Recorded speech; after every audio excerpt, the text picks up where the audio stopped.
Entonces, el tema del mal, temazo, temazo, temazo, temazo, que es uno de los grandes desafíos que tiene el pensamiento humano primero, pero después también que tiene la Iglesia como parte de su tarea, ¿no? La de pensar estos desafíos que se nos presentan. Entonces, entramos de lleno, ahora sí, a cuál es el problema del mal, ¿no? El gran problema que se plantea para la Iglesia, porque ahora nos ponemos del lado de lo que trata de pensar la teología, ¿no? Si Dios es bueno, ¿cómo puede ser que exista el mal? Es la gran pregunta y la vamos a ver planteada de un modo bastante drástico. Perdón, subí la presentación, ¿no? Sí. Bueno, lo vamos a ver planteado de un modo bastante drástico por un pensador contemporáneo que tiene bastante predicamento, y tiene bastante presencia en los medios, sobre todo en el ámbito de lo que se llama el ateísmo teórico. Fíjense cómo ahora podemos decirlo así, no tengo que explicar qué es el ateísmo teórico, porque ya ustedes lo saben de la clase anterior, ¿no? Entonces nos encontramos en la vida nuestra, a nuestro alrededor, nos encontramos con la presencia del mal, ¿no? Es decir, el dolor, la muerte, la enfermedad. Algo que no se suele considerar mucho como el mal es el pecado. Esto vamos a tener también que tal vez verlo con un poco más de detenimiento. Pero vemos que el mundo está cruzado, ¿no? Por tensiones de odio, de envidia, de violencia. Uno puede poner ahí un largo etcétera y puede hacer la lista propia y personal de cómo nos afecta personalmente, y esto no hay nadie que se salve, de esa realidad tan presente en el medio del mundo que es el mal. Frente al problema del mal, el pensamiento ha dado una respuesta bastante drástica, y la vimos cuando hablamos de las deformaciones del pensamiento religioso, en las religiones paganas, cuando veíamos que frente a la realidad del mal, el mundo que reflexiona, la persona que reflexiona se pregunta, y entonces en algún momento dice, puede ser que haya como dos principios irreductibles, el bien y el mal, que pelean entre ellos. Como decíamos en la clase sobre este tema, es una respuesta posible, pero es una respuesta que por lo menos consideramos criticable desde la perspectiva de la Iglesia cristiana. Es decir, es una buena intuición, pero con una solución que nos parece poco convincente. Y entonces, acá hay algo muy interesante, y es que para la Iglesia, por ejemplo, hubiera sido mucho más fácil aceptar el planteo del dualismo, porque la respuesta que va a dar como crítica al dualismo no va a ser una respuesta racionalmente cerrada. Es decir, vamos a decir algo que va a dejar puertas abiertas. La crítica del pensamiento más contemporáneo, sobre todo aquellos que consideramos más presentes en nuestra cultura, es la de un Dios que se desentiende de su creación. Es decir, Dios crea al mundo y entonces lo deja funcionar y ya, por así decir, no se mete. Lo que hagamos del mundo depende de nosotros o de otras fuerzas ocultas. Fíjense ustedes, a veces el recurso a prácticas mágicas. Estamos en una época en la cual está lleno de adivinos, de operadores metafísicos, como los llaman, que tratan de hacer un poco de magia alrededor. Tenés problemas de amor, tenés problemas de salud, vení que vamos a tirarte las cartas o vamos a hacerte un tarot o vamos a hacerte algún tipo de pase. Incluso tengo una par de fotos sacadas por la calle de magos, magas, no sé cómo llamarlos, que te prometen incluso elixires, bebidas que te ayudan a superar tus problemas, en fin. Eh, sí, ¿Te puedo hacer una pregunta? Dos preguntas en realidad. La primera, me parece que se está viendo mal, tipo, no se abre al máximo la pantalla. No sé si soy yo, solo yo. debo tener puesta la presentación, sí. Sí, la segunda era, ¿esta materia de teología se puede promocionar? No, no es pregunta para ahora, che. Perdón. Una presentación, duplicar una entrevista y modelar mi presentación. Para que tengo que ver cómo. Ay, esto está en algún lado por acá. Está apartada, presentación en negro, alternar subtítulos, creo que está acá. Ver todas las diapositivas. Ocultar vista moderador. Gracias, Kevin, por la primera pregunta y te patoteo con la segunda. No hay problema. Ahí la ven bien, ¿no? ¿Ahora sí? Ok. Tiene que poner en presentación. Sí. Ya está, ¿no? Ahí se ve bien. Ahí vemos el documento, ¿cómo se llama? El documento PowerPoint tuyo, pero no del tipo presentación. Ok, entonces, ¿qué me decías? Te hago caso, Daniele. Entonces tiene que poner ahora, viste, como si ahí lo querés presentar. Viste, con la pantalla abajo, cliqueando ahí. Pero aparentemente ya lo tenés, así que... ahí está. Ahí está, ¿no? Ok, Sí. listo. Aguanten los tecnológicos. Bueno, entonces decía que en el pensamiento contemporáneo está muy metida la idea de esa de tal vez, fíjese que tiene que ver ahora, lo decimos otra vez, sabiendo de qué hablamos, con el agnosticismo. Dios puede ser que exista, pero yo no lo puedo conocer. Si hay un Dios que creó el universo, lo creó, pero después lo deja librado a su propia suerte. Es lo que llama el teísmo, ¿no? El agnosticismo. Teísmo quiere decir creo en Dios, pero no puedo llegar a Él, no sé qué realidad es esa. Y entonces lo que dicen es que en todo caso Dios es como un creador, como un relojero, que organiza una serie de instrumentos, los pone en funcionamiento y los abandona, se desentiende después de ella, ¿no? Entonces, frente a esta posición, lo que hace la Iglesia es recordar algo que lo vamos a ver tal vez con un poco más de detenimiento más adelante, es que Dios no solamente crea el mundo, sino que lo conserva. Es decir, el mundo existe, y esto es una cuestión filosófica que no vamos a ver, como que la consistencia del mundo requiere también, y se entiende que haya un Dios detrás que de alguna forma lo conserva en la existencia y de alguna forma lo va guiando, y esto sí ya es pura teología, a través de la providencia. Es decir, Dios actúa en el mundo de una forma oculta y nosotros podemos intentar leerla y tratar de entender qué es lo que sucede, pero no nos es dado entenderla a fondo. Y entonces Dios sigue gobernando el mundo. Entonces se dramatiza la pregunta, ¿no? Porque si Dios crea y conserva y dirige todo, ¿de dónde proviene el mal? Si Dios es bueno, ¿de dónde proviene la realidad del mal que nos rodea? Y entonces, este es el planteamiento más duro que se hace en la pregunta siguiente, ¿no? Si la experiencia del mal, el hecho de que yo experimento el mal otra vez, ¿no? La enfermedad, el dolor, la bronca, el odio que puedo sentir por el odio que alguien siente por mí, el comportamiento de gente impía que lo que hace es hacer daño a otros y Dios lo permite, entonces parece manifestar una tensión, y acá vienen las palabras clave, entre la omnipotencia de Dios y la bondad de Dios. Entonces, si Dios está presente en la historia, ¿cómo puede ser que pasen estas barbaridades, ¿no? El argumento es tan viejo como el pensamiento humano. No vamos a los principios casi de la filosofía y tomamos a un autor clásico, porque aparte se va a reproponer su planteo a lo largo de todos los tiempos. Fíjense que es del siglo III antes de Cristo, es decir, es un griego. Podemos pensar que de alguna forma conocía ya los grandes desarrollos de Platón y de Aristóteles, por lo cual es una persona que tiene un pensamiento sobre Dios más sofisticado y piensa cómo es ese Dios y reflexiona sobre la realidad del mal. Y vamos a leer el texto que dice, ¿cómo es ese Dios?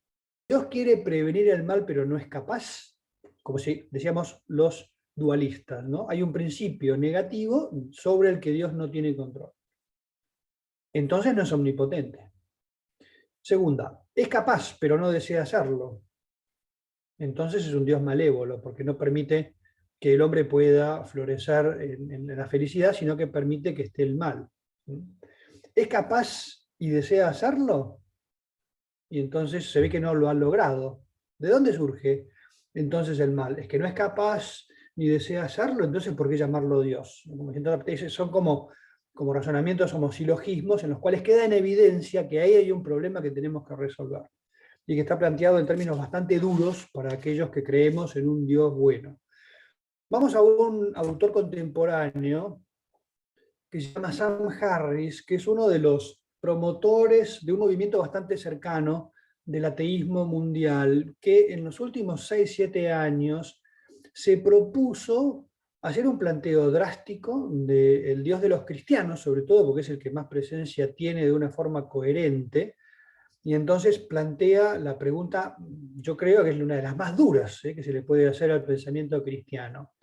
Leo, ¿no? Dice, pero ¿cómo podemos entender que se afirme que Dios es a la vez omnisciente, que lo sabe todo, y omnipotente? No hay otro modo, y es tiempo de que los seres humanos razonables lo asuman. Es el viejo problema de la teodicea, es decir, de toda la reflexión que la Iglesia hizo para defender la existencia del Dios cristiano. Es el viejo problema de la teodicea, claro, y deberíamos considerarlo resuelto. Si Dios existe, pues no puede hacer nada por detener las más descomunales calamidades, o no le importa hacerlo. Dios, por consiguiente, o es impotente o es malvado. Están ahí los extremos de la gran duda, ¿no? Poniéndola en forma más cercana, dice, si Dios existe, o no puede hacer nada para detener las más descomunales calamidades, o no le importa hacerlo. Dios, por consiguiente, es o impotente, es decir, no es Dios, o es malo, porque permite que todo esto pase por ahí, ¿no? Lo publicó hace 15 años en una revista de pensamiento, y tienen la fuente por si quieren ir a buscarla completa, y pueden ir a verlo. Y entonces, si tuviéramos que hacer, perdonen, pero yo como ingeniero me simplifica mucho los gráficos, ¿no? Hacemos un triangulito y ponemos los extremos de las posibilidades. El mal existe. Entonces, si yo afirmo que Dios es omnibenevolente, es decir, que es bueno, que quiere el bien de todos, y al mismo tiempo que Dios es omnipotente, acá algo que no me termina de cerrar. Otra vez la palabrita, después lo veía y me reía solo, ¿no? Tengo que poner la palabra teorema, porque es la forma en la que pienso, me parece, ¿no? Es un teorema que no cierra. Si Dios es bueno y Dios es omnipotente, el mal no es explicable, no me cierra ese teorema. Y entonces yo lo que quiero son respuestas que me cierren. Fíjense ustedes que la gran reflexión humana es la de tratar de entender el mundo y saber qué es lo que pasa. Y entonces yo me pregunto una serie de cosas y tengo que encontrar respuestas porque, ojo, supongo que hay una racionalidad en el mundo, lo cual ya es bastante discutible en cierta medida, ¿no? Entonces, todo lo que vimos en la última clase sobre el pecado original nos está hablando justamente del origen del mal, ¿no? Que está puesto en el libro sagrado, es revelación de Dios de un modo simbólico, pero enormemente cargado de un contenido antropológico importante, de que hubo una prueba original para el género humano que resultó fallida por parte del género humano, y no es Dios el que castiga, sino que es el género humano el que introduce el desorden dentro de la creación, la desarmonía. Usábamos la palabra armonía, hoy me gusta contraponer esos dos extremos, ¿no? Una armonía originaria que se rompe, y entonces tengo que hacerme cargo de las consecuencias de ese acto. Y esa consecuencia es la desarmonía, primero del hombre con Dios, después de hombre, varón y mujer, uno contra otro, después naturaleza y hombre, varón y mujer en desorden. Y acá hago una acotación porque en base a las preguntas que me hicieron y alguna respuesta del examen, quiero aclarar que cuando hablábamos del examen, no, de la clase sobre el pecado, que lo costoso del trabajo es el trabajar después del pecado original. Antes del pecado original, el trabajo era un lugar también de plenitud, y el pecado original introduce el desorden, y entonces ganarás el pan con el sudor de tu frente, un esfuerzo que ya que nos lastima, es parte del mal, el trabajar duramente y no conseguir fruto, en una economía como la nuestra, lastimada. Eso forma parte del desorden que ha introducido el pecado. Entonces, una vez que entendemos que la Iglesia tiene algo que decir sobre el mal, eso, nos quedamos con ese dato, ¿no? Fíjense la fuerza con que lo plantea la iglesia. Bueno, acá es donde digo, la iglesia no se chupa el dedo, es decir, no es un niño de pecho que es ingenuo frente a la realidad. Y preguntas las recoge, porque sabe que tiene que explicar por qué cree lo que cree. Y entonces el catecismo de la Iglesia Católica, el resumen de toda la fe, se hace la pregunta de un modo drástico. Si Dios, Padre Todopoderoso, Creador del mundo ordenado y bueno, tiene cuidado de todas sus criaturas, ¿por qué existe el mal? Está planteada la pregunta de Sam Harris con absoluta claridad. A esta pregunta, tan apremiante como inevitable, tan dolorosa como misteriosa, no se puede dar una respuesta simple. Y entonces acá viene una idea muy importante. Dice, el conjunto de la fe cristiana constituye la respuesta a esta pregunta. No hay un rasgo del mensaje cristiano que no sea en parte una respuesta a la cuestión del mal. Esto lo resalto, porque cuando uno se acerca al mensaje cristiano y ve que se está hablando, fíjense ustedes, desde el Génesis, ¿no? Es decir, creación de un mundo bueno salido de las manos de Dios, pecado que desordena el mundo, toda la acción de Dios entre el momento del pecado original y la aparición de Jesucristo, los profetas, los patriarcas, toda la revelación del Antiguo Testamento. La aparición de Jesucristo en medio del mundo como Dios hecho hombre, y su acción y su predicación, y después su muerte violenta, víctima del odio en la cruz y perdonando. Toda esa ecuación es una forma de decirte, Dios entiende tu desconcierto frente al mal y está tratando de darte una respuesta que no va a ser tan sencilla, ¿no? Y entonces acá es donde les digo, les remarco esta idea porque hay que pensarlo un poquito, ¿eh? No es tan fácil, ¿eh? No hay rasgo del mensaje cristiano que no sea en parte una respuesta a la cuestión del mal. Una respuesta que no te va a cerrar toda la ecuación, pero que te da luces. Entonces, partamos del problema, ¿no? El problema es la experiencia del mal. Yo experimento el mal. Y entonces, fíjense ustedes que el final, el punto culmen de la revelación cristiana es la muerte del Hijo de Dios en la cruz. Quiere decir que parece un absoluto fracaso donde el mal parece ganar. Y entonces me tengo que preguntar, digo, ¿por qué Dios quiso actuar de esa manera? Y acá voy a dejar una pregunta, porque no es algo que ni siquiera yo lo pueda responder de un modo absoluto, pero fíjense el texto que resalto. Dios de alguna manera me está diciendo, si prestás atención a las cosas que yo hice, podés conocerme. Yo voy a resolver los problemas del pecado original, del desorden en el mundo, pero los voy a resolver a través de un modo que no te va a resultar evidente, claro y como absoluta respuesta a lo que sucede. Son los modos de actuar de Dios. Piensen ustedes cómo usamos nosotros el poder. Cuando uno tiene poder, lo ejercita, lo pone en presencia de los demás y trata de alguna forma de sacar provecho. Una persona que es sumamente poderosa y tiene un corazón bueno, lo que va a hacer es poner su poder al servicio de los demás. Pero no es lo que más sucede, o no es lo que siempre sucede.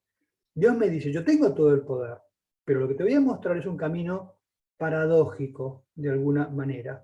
Entonces es como para reflexionar un poco sobre cuán desafiante es para la inteligencia humana el modo de actuar de Dios.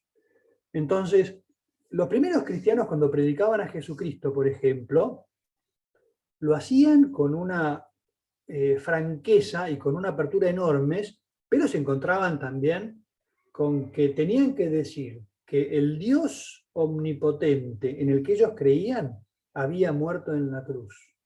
Entonces, sobre todo los griegos, para los judíos era un ridículo. Para los judíos era un ridículo porque decían, Dios Todopoderoso no puede morir en la cruz, olvídate. Y los griegos, que pedían razones, les parecía simplemente una estupidez. Y entonces, a veces los mismos cristianos trataban de explicar por otro camino, pero San Pablo en un momento se da cuenta, San Pablo, uno de los grandes predicadores, en una de las cartas muestra este problema. Dice, ojo, leo, ¿no? El de la carta a los Corintios.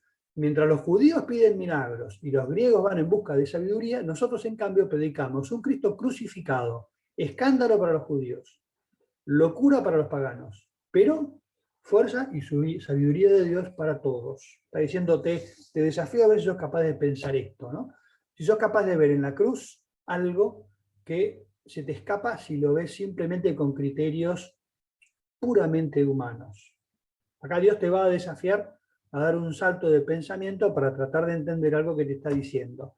Y entonces, toda la revelación cristiana va a estar de alguna manera diciéndote, el mal existe, yo lo sé, y te voy a liberar de él a través de un camino que te va a resultar pedagógico, pero que es el camino que yo tengo. Primera cosa que quería poner en evidencia, la Iglesia no ignora el mal.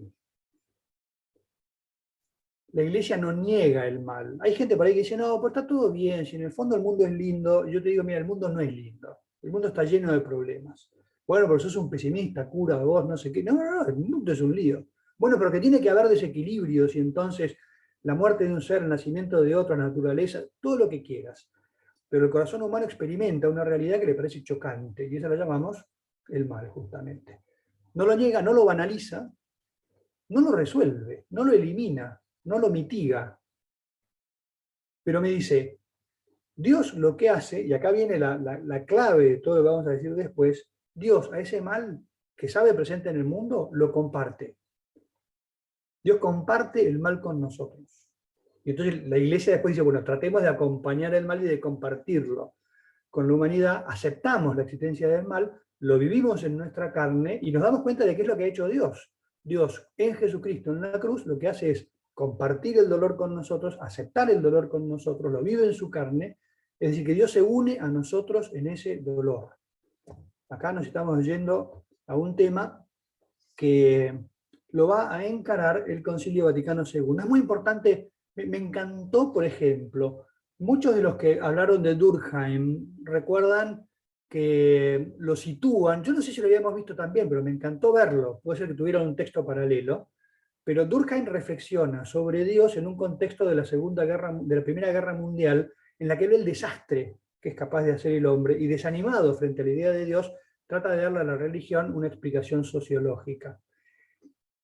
En paralelo, el Concilio Vaticano II fue a mediados del siglo XX, con la presencia ya de la Segunda Guerra Mundial, de grandes violencias en el mundo, y entonces también reflexiona sobre el misterio del mal desde una perspectiva en la que tiene en cuenta todo lo que dijeron los anteriores, ¿no? Entonces vamos al texto, después voy a subrayar partes, porque dice, este es el gran misterio del hombre que la revelación esclarece a los fieles. Por Cristo y en Cristo se ilumina el enigma del dolor y de la muerte. Y acá hay una de las cosas que más me importan, que fuera del Evangelio nos envuelve en absoluta oscuridad. Y sigue. Cristo resucitó. Con su muerte destruyó la muerte y nos dio la vida para que, hijos en el Hijo, clamemos en el Espíritu Abba Padre. Acá yo sé que estamos tocando cosas que no se pueden no entenderse desde una religión que no se ha profundizado mucho. Las vamos a retomar más adelante. Pero era importante que lo viéramos ahora. Entonces decía que hay una serie de palabras que para mí son clave. La palabra enigma, la que acabo de resaltar en el texto, esa palabra es clave. La Iglesia te dice que el mal es un enigma. Si se acuerdan en el texto, la Iglesia tuvo el cuidado de no utilizar la palabra misterio. Incluso en las traducciones a otras lenguas de este documento original, todas las palabras que usó en otros lenguajes, en alemán, en francés, en inglés, en italiano, en todos los lenguajes, nunca usó la palabra misterio, usó la palabra enigma, que si van a buscarla al diccionario, se habla de algo que racionalmente no termina de cerrar y no se entiende. Y entonces dice, ese enigma va a permanecer enigma, pero dos palabras clave, se esclarece y se ilumina desde el Evangelio. Esclarece algo que es oscuro, alcanza un poquito de claridad. Algo que se ilumina. Algo está metido en la oscuridad, se ilumina de alguna manera, sin resolverse.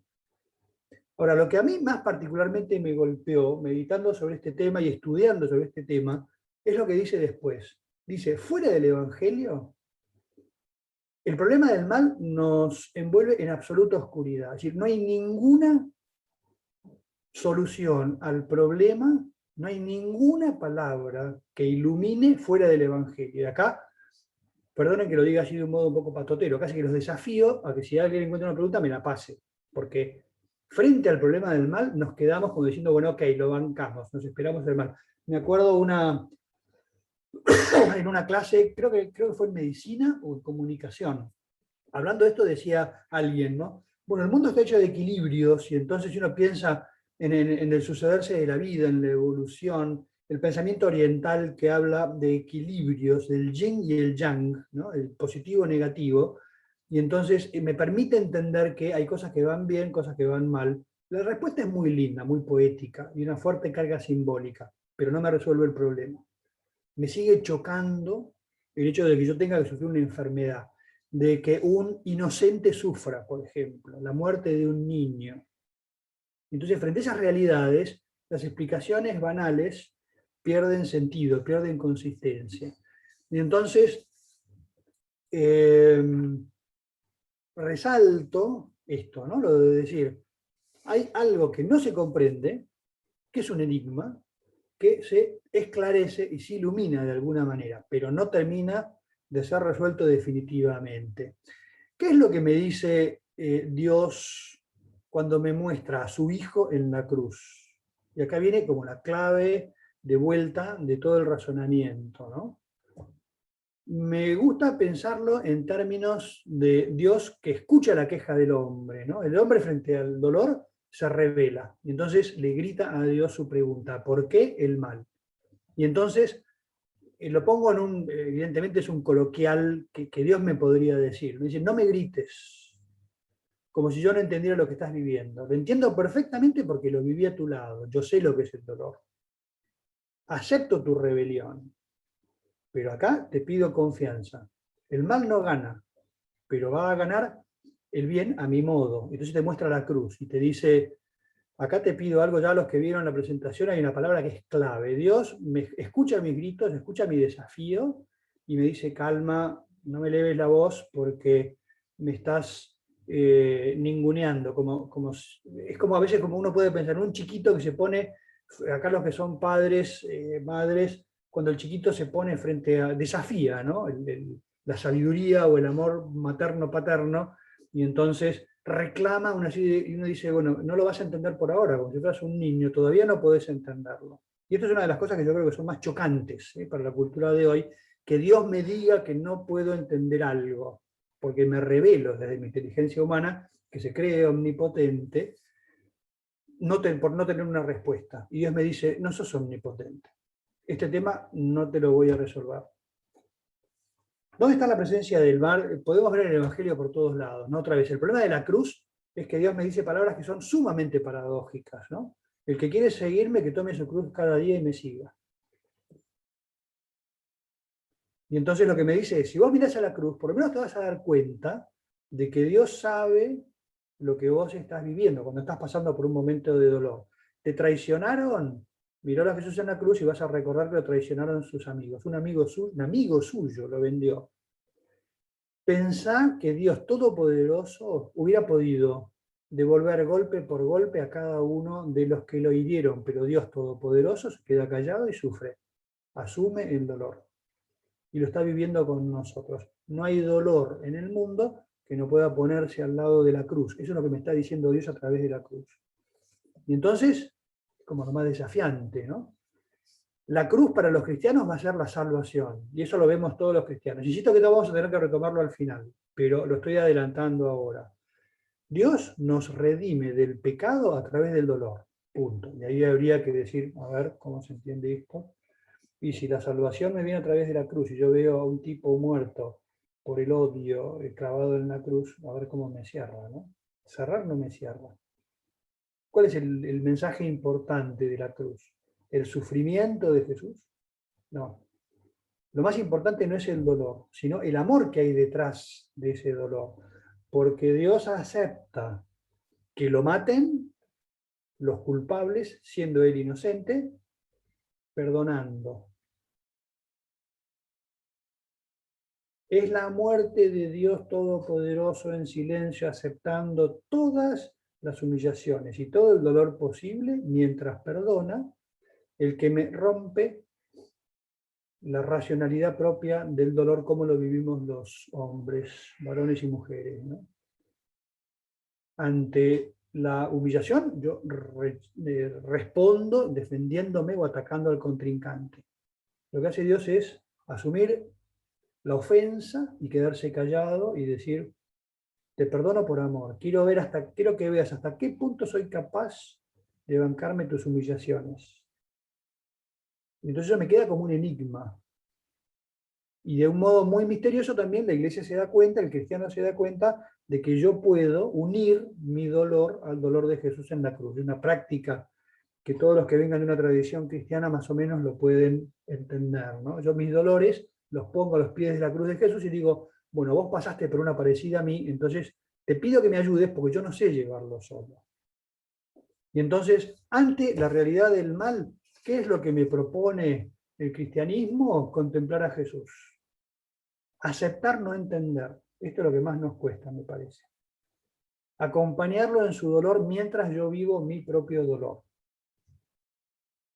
Acá es donde se puede hacer un juego de palabras. No se trata de entenderlo, sino de abrazarlo al dolor y decir, no lo entiendo, pero de alguna forma lo abrazo, porque yo sé que para mí puede ser un camino de salvación. Porque curiosamente Dios quiso salvarme a través de ese camino y me pide que acepte que siga existiendo. Es un camino que tengo que recorrer con Él. Después los que somos cristianos, puede haber otros que no sean cristianos que lo vivan también de una manera parecida, ¿eh? Yo sé que puedo transitar el dolor como algo que me puede ayudar a crecer. Pero frente al no comprenderlo, lo que me pide Dios es decir, rezalo. Es decir, trata de meterte en estos diálogos. ¿Se acuerdan cuando decíamos que la revelación es a través de palabras y de hechos? La cruz, un tipo muriendo en la cruz, que yo sé que es hijo de Dios, y que muere perdonando, me está diciendo cosas. Yo tengo que tratar de desentrañarlas, de desmenuzarlas, de deconstruirlas. Es un mensaje que tengo que interpretar. Y muchas veces los cristianos no lo hemos hecho. O sea, después ustedes podrán aportar lo que ustedes vean, ¿no? Decía, bueno, por ahí podríamos poner eso. La palabra humildad me parece que es una de las más fuertes, porque frente a la realidad del dolor, la iglesia me dice humildad. Bueno, pero no me sirve. Ya sé que no te sirve, pero es un enigma, no vas a lograr resolverlo. Me gusta una frasecita de San José María, que es el fundador del Opus Dei, inspirador para mí, mi sacerdocio, pero de una reflexión muy linda en un libro llamado Vía Crucis, El Camino de la Cruz, justamente, que le da muchas vueltas a cosas de estas, ¿no? Dice, el camino de la cruz no es un camino de anonadamiento del hombre, de destrucción, de odio, sino que es un camino de redención, de salvación, de consuelo, pero hay que saber leerlo. Dice, a veces la cruz aparece sin buscarla. Cualquiera de nosotros le ha pasado eso 1 y 1000 veces. Es Cristo que pregunta por nosotros. Y si acaso ante esa cruz inesperada y tal vez por eso más oscura, el corazón mostrará repugnancia, no le des consuelos. Y lleno de una noble compasión, viéndolo a Dios sufrir conmigo, cuando los pida, a esos consuelos, dile despacio como en confidencia, corazón, corazón en la cruz, corazón en la cruz. Es una forma de oración, ¿no? De decir, ¿cómo puedo hacer yo para llevar esta enfermedad que me está consumiendo? No te lo voy a explicar, no te lo voy a resolver, pero si vos me abrazás en el camino de tu cruz y lo llevamos juntos, entonces vas a sacar algo más que simplemente con una rebelión. Hay también un diálogo simbólico, de alguna manera, podemos llamarlo así, entre el mal en su origen y el mal en su solución. La Iglesia lo reza así, de una forma muy poética, muy simbólica. Dice, así como el mal tuvo su origen en un árbol, el árbol de la ciencia del bien y del mal, la solución estuvo en otro árbol, que es el árbol de la cruz.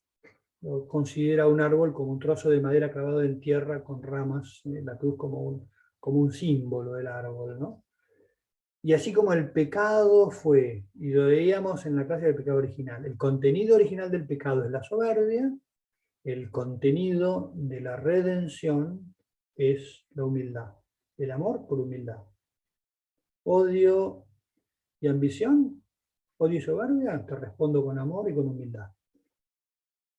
Como ven, no es algo que cierre todos los problemas, pero los tiene planteados de un modo neto, no le escapa. Y sabe qué es lo que no puede decir. Y una cosa que más me importa a mí a veces de la teología es que no se trata solamente, no se trata de responder todas las preguntas, sino saber cuáles puedo responder y cuáles no puedo responder. Y algunas que no las puedo responder. Entonces tengo que saber cuáles puedo responder y cuáles no puedo responder. ¿Cómo puedo responder algunas más difíciles de responder o imposibles como esta, ¿no? Que me queda como un enigma? ¿Cuál es la última palabra de la realidad del mal? Que después de la muerte en la cruz viene la resurrección. Es decir, Dios me dice, después de que me rechazaste definitivamente clavándome en la cruz, rechazando el regalo que Dios te hacía de venir a vivir en medio tuyo, yo resucito. Te muestro que el mal no puede conmigo, que yo puedo más que el mal. Es divertido, pero imagínense ustedes a Jesús resucitado que se aparece a Poncio Pilato. Jesús resucitado a Poncio Pilato. Che, ¿cómo era que decías vos que tenías todo el poder? Pum, pum, pum, par de bofetadas y lo hunde, ¿no? Imagínense a Jesús resucitado que se aparece al Sanedrín, al Senado de los judíos, que lo condenó a muerte. Y entonces, navegando en el cielo, se les aparece y los destruye a todos, como para hacerles pagar. No.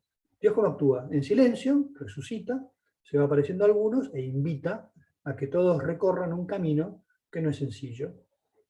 Y entonces, eso, la última palabra de la realidad del mal la tiene la resurrección. Voy a terminar dejándoselos, no los voy a leer ahora porque ya quiero que cortemos, así hacemos un break y después entramos al diálogo.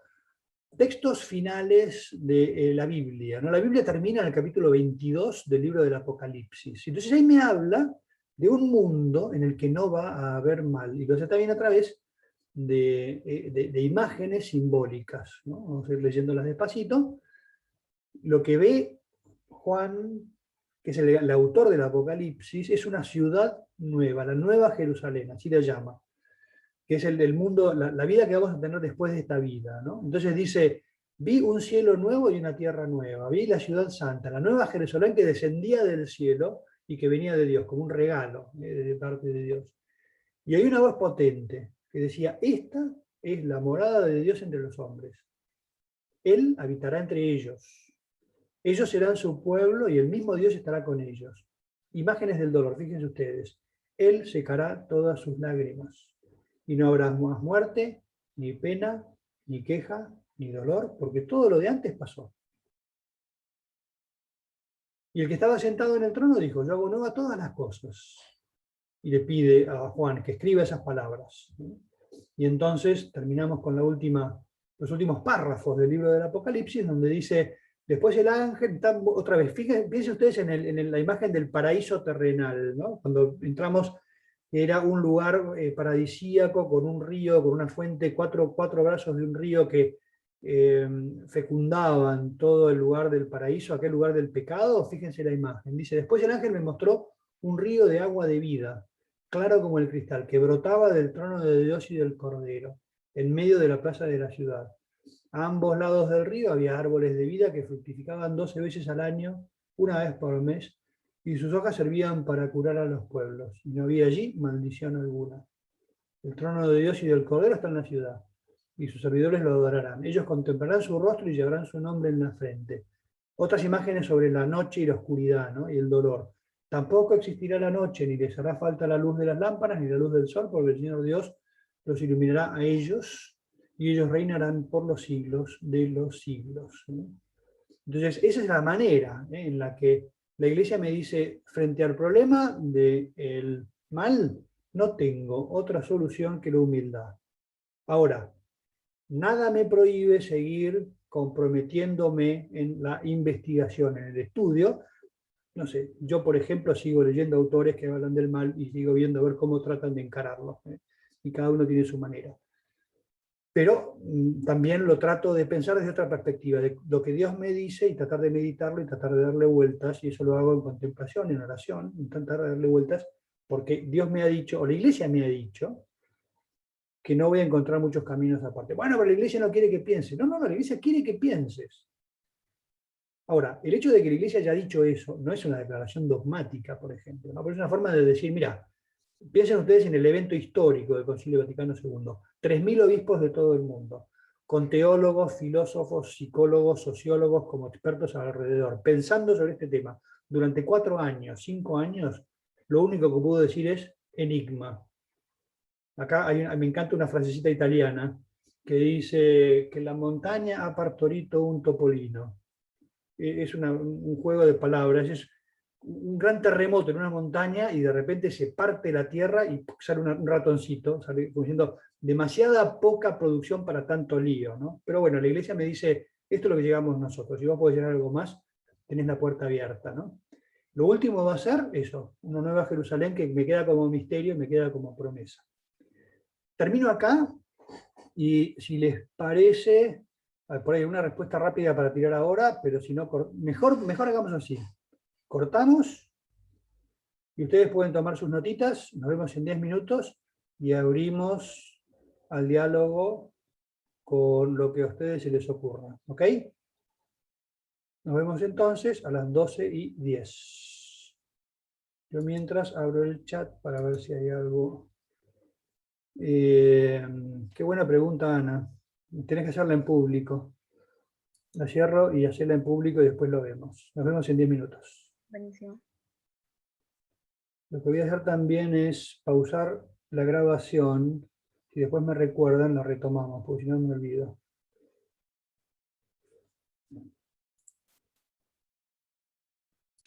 Ahí vamos con la grabación. De acuerdo, los de nutrición que tengan que irse, ya saben que tienen la puerta abierta. Bueno, entonces, preguntas, comentarios, críticas, lo que quieran. Hablamos. Como no es un tema que cierre, como dicen, ¿no? Acá también en el hecho, en la vida de ustedes les pasará. Al sacerdote también le pasa muchas veces de tener que acompañar a alguien en el camino del dolor. Y es bastante duro el saber que uno no tiene respuestas, uno quiere respuestas, que uno le expliquen. Y entonces ahí es donde uno tiene que ser enormemente honesto y decir, explicaciones que te cierren esto, no las tengo. Lo que sí puedo hacer es mostrarte un camino para recorrer eso que es difícil de recorrer, y muchas veces en silencio, no con tantas explicaciones teóricas que no dan demasiadas respuestas, justamente. Bueno, se suponía que habían leído el texto que había dado para escribir. Lo tienen todo bastante comprimido, hay algunos textos más largos, pero yo creo que con eso alcanza para los que nos proponemos. Dicho esto, si alguien tiene algo que decir, que levante la mano o sencillamente hable. Sí. Una pregunta yo. Porque a veces, o sea, yo me pongo a cuestionar, por ejemplo, o sea, yo creo en la existencia de un Dios, pero muchas veces como que, no sé, no me termina de convencer el cristianismo, porque me quedo pensando, por ejemplo, que Dios nos crea a nosotros y nos crea con ya una necesidad hacia el infinito. Entonces, de alguna manera, sabiendo que siempre el hombre, o sea, Adán y Eva van a querer parecerse a Dios, es porque es como parte de su naturaleza. Entonces, ante el castigo, o sea, el castigo que nos da Dios de alguna manera, o sea, nos lo impone Él, pero aún sabiendo que nos creó para eso. Entonces parece que nos hubiera creado ya para que suframos o que sintamos dolor. Gracias por la pregunta y como te digo, todas las preguntas son siempre bien recibidas. El problema se plantea muy bien. Somos creados y según cómo lo vemos en la experiencia personal y después también en la revelación, con una ansia de infinito, ¿no? de perfección y como lo queramos llamar. Y entonces Dios sabe que vamos a tener esa ansia de infinito. Y Él me dice, yo te digo por dónde se alcanza esa ansia de infinito. Y ahí es donde entra en juego la palabra clave de todo esto, que no la pusimos y tendría que meterla dentro del discurso, Valentina, que es la palabra libertad. Dios no ha querido, dice un autor del siglo XII, dice, no quería un rebaño, ahora que estamos en épocas de rebaños, ¿no? No quería un rebaño de animalitos que hicieran todo lo que él les dijera, sino que quería seres a su imagen y semejanza que fueran libres y que entonces entendieran el mensaje, que pueden entender, y que entonces lo respetaran. Puso en sus manos la respuesta. Y entonces yo te diría que uno de los grandes desafíos del pensamiento cristiano es el aceptar la libertad como un don positivo. Es decir, yo puedo ponerme en contra de Dios con mi libertad, sí, pero también puedo elegir tratar de entender su mensaje, que es, y acá pongo comillas, el más racional de todos, porque es el que me hizo, y me invita a escuchar su palabra. Fíjate vos que incluso los que no reciben la revelación judeo-cristiana, también les va a hablar a ellos. Es decir, que no sé cómo, pero Dios se encargará de meterse en cada corazón y de hacerle ver a cada corazón el decir, mira, fíjate, Valentina, que es como decirte, vos pensás que sos omnipotente, o te gustaría ser omnipotente, no sos omnipotente. Eso no es una pobreza, sino que es reconocer tu realidad. Y podés llegar a ser pleno, podés llegar a ser feliz, podés llegar a completar una vida llena de belleza, y tenés que entender que el que te marca el camino soy yo. Y es un camino verdaderamente lleno de belleza. Pero está la libertad de por medio, en la que te desafía Dios, no de un modo maligno, como poniéndote una prueba, sino invitándote a aceptar tu condición. Esto, Valentina, por favor, decímelo, ¿no? Pero es lo que me parece que más le choca a la cultura, por ejemplo, contemporánea, ¿no? Dice, yo soy dueño de mi destino.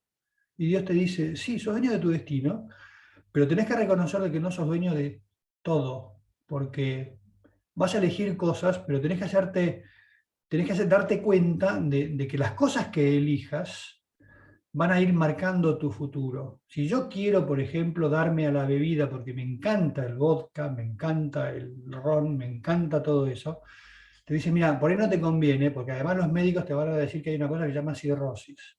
Y entonces anda despacito. No, a mí no me importa, yo quiero tomar. Ok, sos dueño de tu vida, yo te digo por dónde vas y podés elegirlo. No estás Cuando decíamos que el pecado no es originario, o mejor dicho, que era originario pero no originante, decíamos jugando con las palabras. Es decir, vos podés llegar a pecar, pero también podés llegar a no pecar. No estás condenada, no estoy condenado a pecar. Entonces, Dios lo que me dice es, te hago como Dios. No te hago Dios, te hago como Dios, pero tenés que aceptar que hay algo que está fuera de tu control, que es lo que no nos gusta. Agradecería algún comentario para pensarlo, ¿no? Estos son como disparar temas.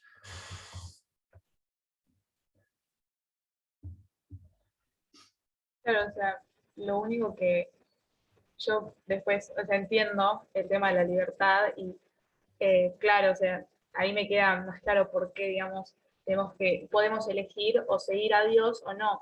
Pero a veces yo también me pregunto, porque, o sea, como desde, por ejemplo, mi experiencia, ¿no? Como que yo nunca sentí que, no sé, la iglesia me hablara, como por ejemplo, para seguir el camino hacia Dios. Entonces, como que Dios deja a la iglesia acá para que, digamos, distribuya la religión y la tradición, etcétera, pero dándole un don infalible, pero al mismo tiempo siento que eso no está ocurriendo, porque, o sea, yo soy libre, sí, de seguir a Dios, pero por lo menos al principio de mi vida nunca tuve esa opción, porque nunca tuve a la iglesia que me hablara hacia mí, y también, Sí.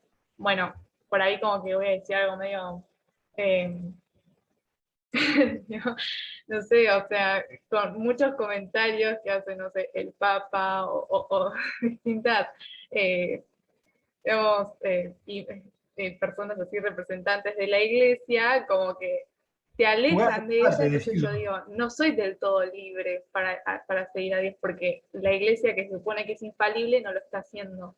Eso es lo que digo. creo yo.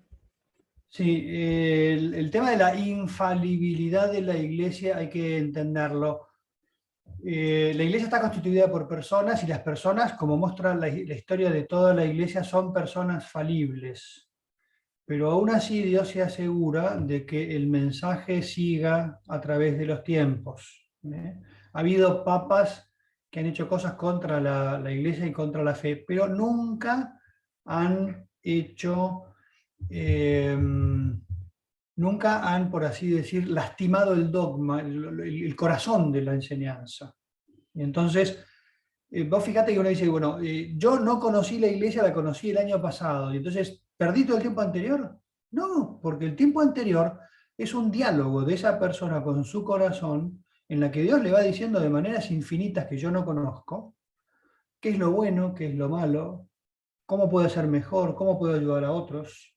Y entonces hay mucha gente, y puede ser tu caso, que sean un excelente ejemplo para los cristianos, que por ahí lo escucharon desde el principio y no le dieron bolilla.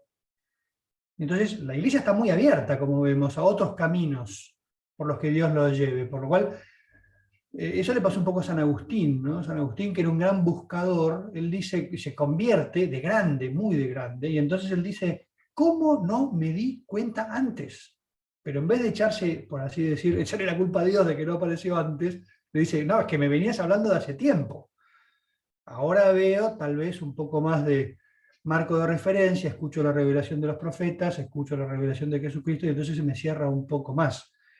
Pero los caminos de Dios son infinitos, y la Iglesia es una institución, es decir, Dios quiso que la Iglesia fuera una institución humana, es decir, imperfecta, tratando de buscar la perfección, pero haciéndose y también eligiendo con personas concretas que toman decisiones. Fíjate, yo no sé si lo tenías en la cabeza y no te animaste a decirlo, ¿no? Pero uno dice, la Iglesia hoy. El otro día vi una encuesta hecha por una consultora muy seria, hablando de la imagen pública que tienen en Argentina distintas instituciones.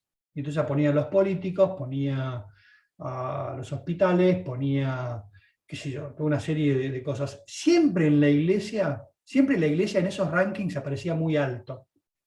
Este año, la del año pasado, la Iglesia está con un 60% de imagen negativa, lo cual para mí fue como una patada en la cara.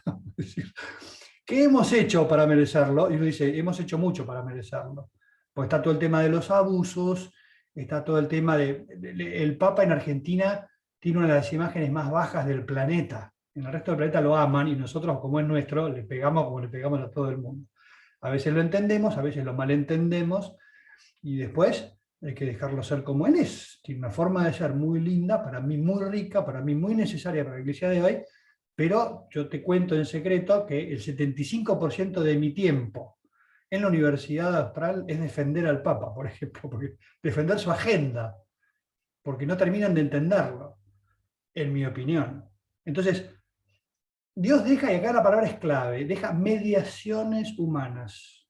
Dios actúa a través de una institución que está hecha de personas.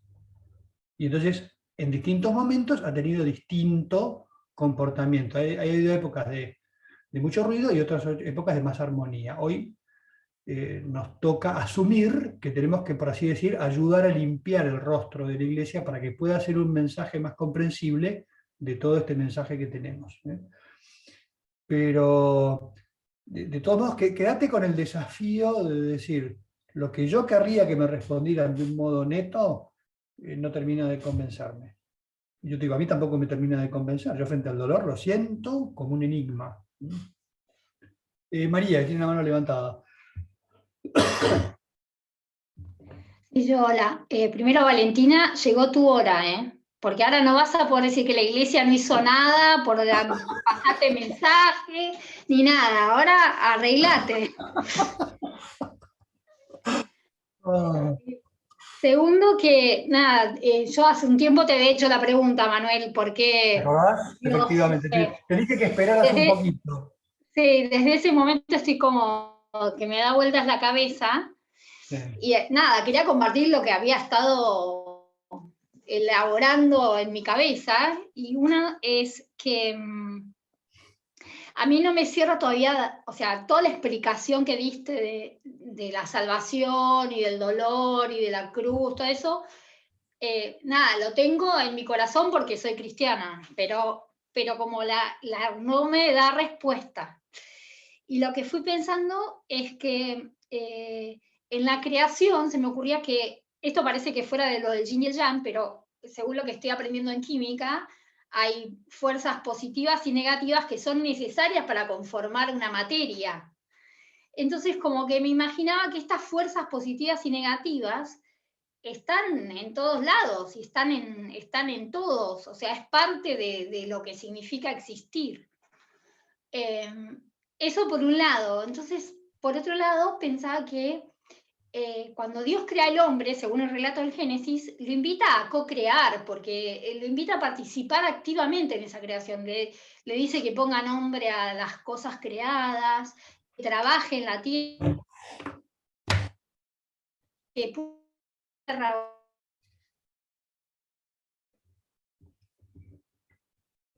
es que creo que, y hablando y tomando lo de la libertad, creo que sí, que el hombre es libre para elegir sobre qué fuerza se va a plantar, sobre la fuerza positiva o sobre la fuerza negativa. Viste que hay gente que ve todo lo malo de la vida y hay otra que ve y tira para adelante.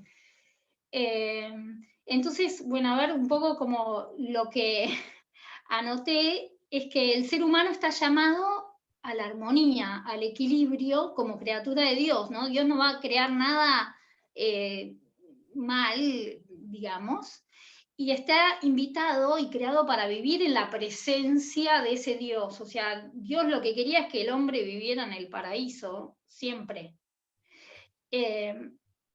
Y por eso el hombre se siente mal en este mundo que tenemos hoy, pero a la vez es responsable de eso. Es como un poco, un poco lo que estaba, es como que el hombre está llamado a la armonía, por eso vive tan inquieto, y la armonía cerca de Dios es el único que es armonía pura y perfecto. Pero bueno, nada, lo del mal era como que no es que creó el mal, es que se genera un desorden, como se genera en nuestra vida un desorden por las elecciones que hacemos. Sí. Pero, yo creo que es clave lo de me encantó porque me ayudaste a ponerle nombre a otra cosa. Somos creados, como dice la teología en latín, in via, en camino. El mundo no estaba terminado. Dios le entregó el jardín para que lo cultivara y lo custodiara. Tenía trabajo que hacer, tenía que ordenar el jardín. Acá de vuelta, si quieren leerse, es cortito el libro El Paraíso Perdido de John Milton, cuando cuenta cómo trabajaban Adán y Eva antes del pecado original, felices. Trabajaban durante todo el día, sin sufrimiento, ordenando el jardín, y luego se encontraban a la noche, en la intimidad, para disfrutar del mundo que tenían. El pecado introdujo el desorden. Entonces, somos co-creadores. Fíjense, por ejemplo, a mí me encanta cómo lo viven los judíos. Ellos dicen, vos les preguntas, ¿por qué viven el sábado, el sábado? Dice, porque, entonces a mí me encanta, porque lo hice una vez en clase con una alumna del Austral de judía, de empresariales, hoy es una señorita emprendedora por ahí, y entonces le pregunté, en clase, fue muy divertido, pero pregunté, ¿por qué viven el sábado? Imagínate, una chica judía que el cura le pregunta en clase de teología, ¿por qué vive el sábado? Me miró como diciendo, ¿estás loco? ¿Por qué me mandás al frente? Digo, no, es que me interesa. Y entonces ella, muy curioso, muy al estilo oriental, no me respondió sujeto, verbo, predicado, sino que empezó con un relato. Vivimos el sábado porque en 6 días creó Dios el cielo y la tierra y al séptimo descansó. De esa manera nosotros imitamos a Dios trabajando 6 días y descansando el séptimo dedicándoselo a Él. Me saqué el sombrero, le dije, Michelle, mil gracias. Entonces, ellos tienen conciencia como pueblo de estar co-creando con Dios. Y acá vengo lo que me sugeriste. Co-creador, co-creadora y corresponsable. Entonces, ahí está, entra de nuevo, la responsabilidad va siempre de la mano con la palabra libertad. Yo puedo destruir el ambiente o puedo cuidarlo. Lo estamos destruyendo, trabajemos juntos para cuidarlo. Bueno, pero hay gente que no quiere intentar convencerla. Dios me dice, yo les dejé todo esto para que ustedes lo trabajen. Tienen las, comillas, armas humanas, culturales, para tratar de hacer algo mejor. Pueden romperlo, como se rompió el paraíso, pero yo nunca los voy a dejar, pero ahora tienen una tarea que realizar. Las fuerzas negativas y positivas, yin-yang, pero es que de vuelta, yo no, eso no lo hice, ya me doy cuenta, está en el catecismo, en esos puntos que les di a leer. Es más comprensible el mal físico. Un terremoto, bueno, un terremoto. Pero una persona, un violador, un soberbio que impone su poder subyugando a un pueblo, ese tipo de cosas son muchísimo más chocantes. Y el yin-yang no me deja tranquilo, me da como una especie de consuelo, pero no me resuelve nada. No me respondés, me dijiste, ya te lo dije al principio, no te voy a responder, es un enigma. Y ahí tengo que agachar la cabeza y decir, hasta acá llego, más allá no llego. ¿Ok? Gracias por tus reflexiones. Váyanse tranquilos los que tienen que irse, ¿no? Ana pone una cosa que no puso antes, pero que la puso en privado. Decía, para no que los escrache, pero esto es una clase, por lo cual dice, Dios, además de sufrir cuando pecamos, ¿sufre cuando sufrimos? Es decir, ¿Dios puede sufrir? El Dios griego, suma perfección, no puede sufrir. Entonces es una especie como de témpano de hielo. El Dios bíblico es curioso, pero aparece sufriendo, a veces enojándose, llorando, a veces como alguien que fue traicionado, y entonces yo le puedo pensar a mi Dios judeo-cristiano, sobre todo el cristiano, con los datos que él me da. Jesús está llorando sobre Jerusalén porque no acepta su mensaje. Estoy metiendo evangelio acá, ¿no? Manuel de Elías, si no acepta mi mensaje, te dice, te bocho, te reviento, te impongo. Dios no, te digo, che, Manuel, no sos como Dios. Entonces, entiendo que Dios puede llorar sufriendo porque yo no lo acepto, pero no me violenta, me respeta. Entonces, yo creo que si a su manera Dios sufre cuando sufrimos y al mismo tiempo está al lado mío. Es decir, yo tengo una, no sé, mi viejo, mi vieja murieron en circunstancias muy horribles. Yo lo puedo circular a eso diciendo, calma, digo, Dios está al lado mío, Él sabe lo que estoy sufriendo, y entonces puedo elaborar intelectual y afectivamente el decir, bueno, yo, Señor, yo no lo entiendo, pero si vos querés sacar algo bueno de esto, vamos, entonces vamos caminando juntos. Mi Dios sufre. Esto es una reflexión muy linda del Papa Benedicto, en la que dice, la palabra griega para el sufrimiento y latina es la palabra pasión, ¿no? Uno sufre una pasión, sufre. Dice, Dios no tiene pasión, pero Dios tiene compasión. La reflexión cristiana de cómo vive Él nuestro dolor. Che, pero no lo resolviste. Y sí, ahí tenés que agachar la cabeza. Problemón. ¿Qué más?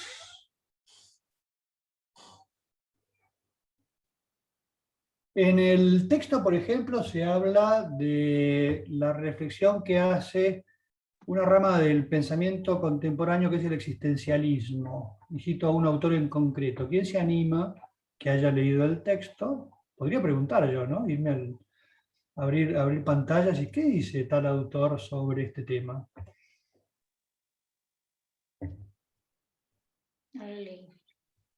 Está bien. ¿Algún valiente que lo habrá leído uno? Si no, voy a tener que empezar a poner, ¿cómo se llama? Impulsos coercitivos para...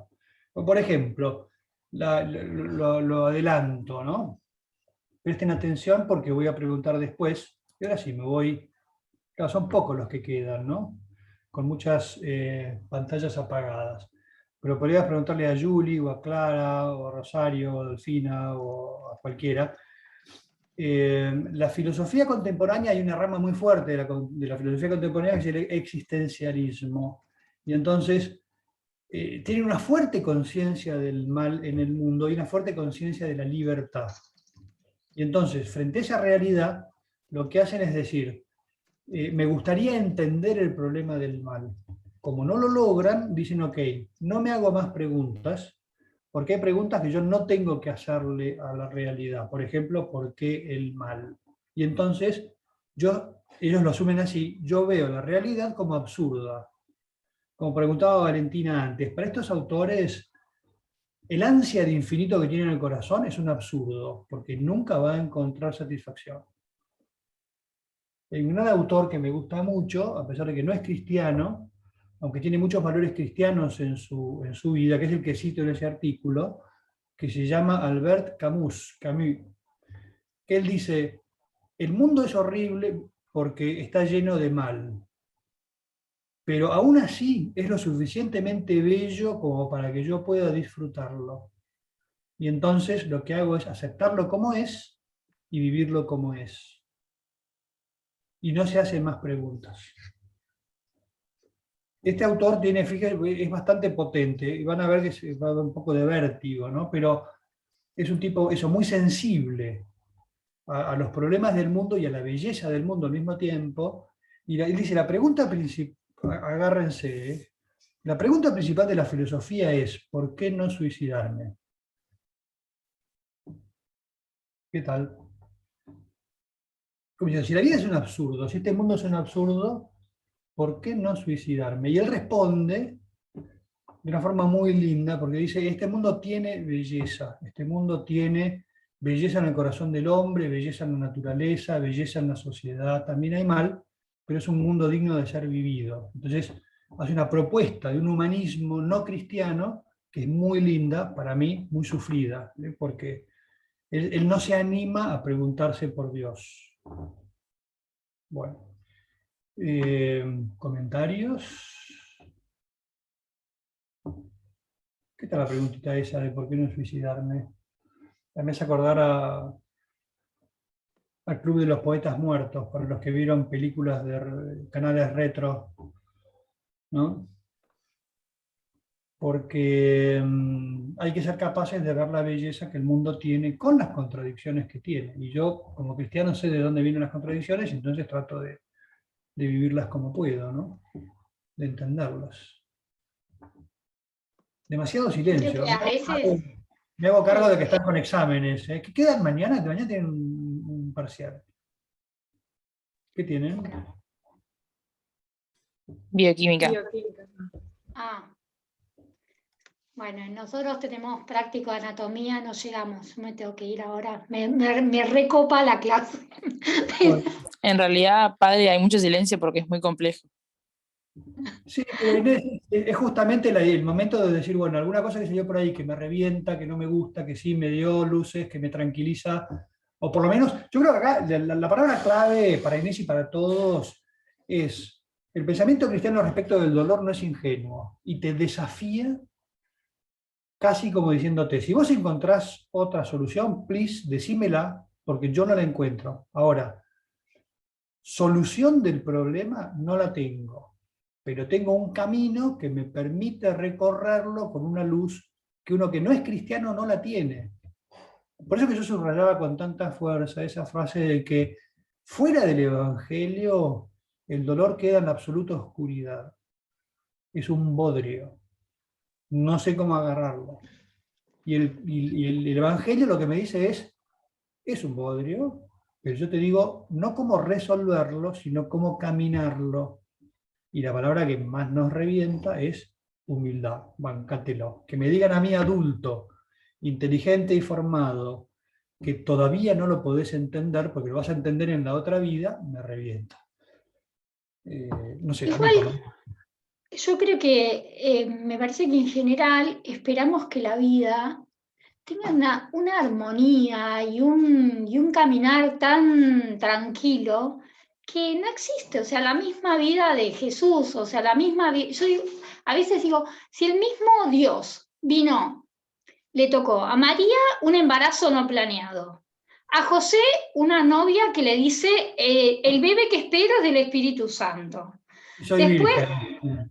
cuando acepta tener el chico, dicen, bueno, ahora tienen que huir a Egipto, porque, no, primero se tienen que ir a buscar a Belén, ¿a dónde? Cuando llega, está por parir en burro, 60 kilómetros, y no tenía dónde acostarse, bueno, termina en un establo. Después bebé recién nacido, huyan a Egipto porque los quieren matar. Después, 11 años, se le pierde en medio de una caminata, 3 días buscando al chico que nadie sabía dónde estaba. Lo encuentra. Y Podés seguir con todo el evangelio. la vida pública de Jesús fue, o sea, pobre María, sabía que a su hijo lo querían agarrar por todos lados, o sea, estaba haciendo un bardo infernal. Y termina en la cruz, torturado, desnudo, colgado delante de todo el pueblo, para que lo vieran todos los que pasaban. O sea, ¿por qué tu vida va a ser más fácil? No entiendo. Para. Ahora me meto yo un segundito, después te dejo a vos.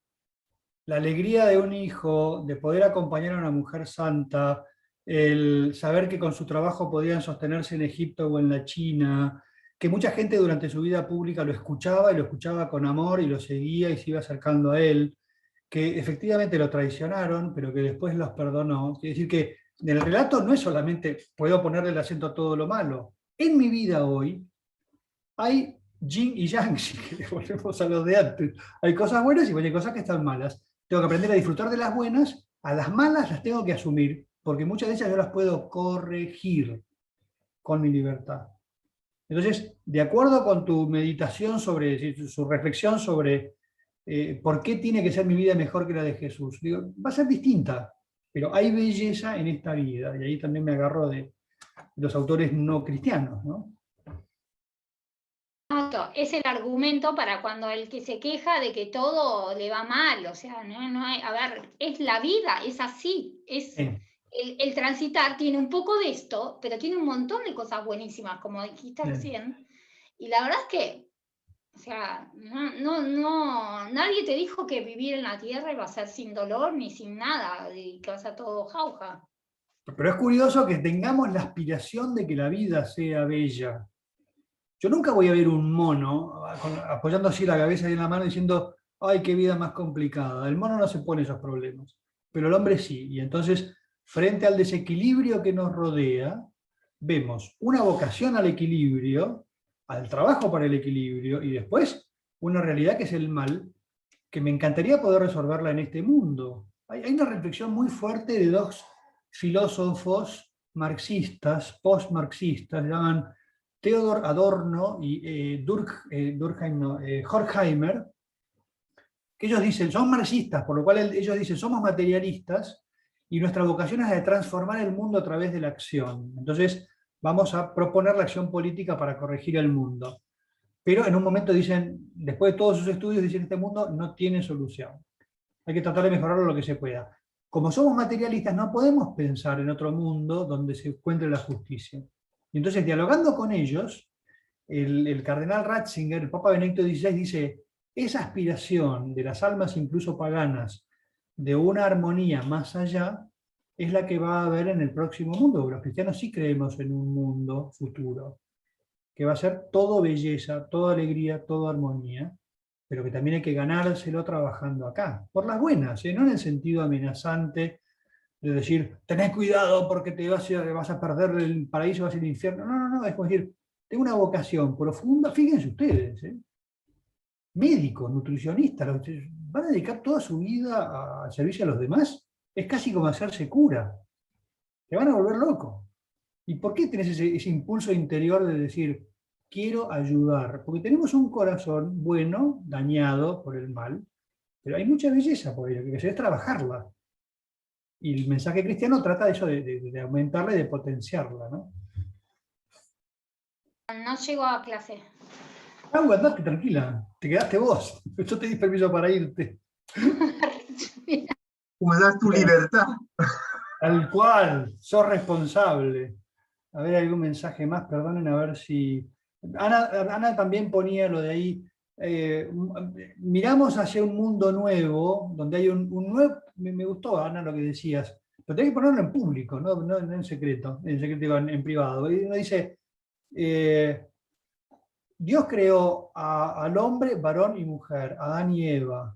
El Evangelio me trae un nuevo Adán y una nueva Eva, que es Dios explicándome cómo es un hombre, varón y mujer nuevos.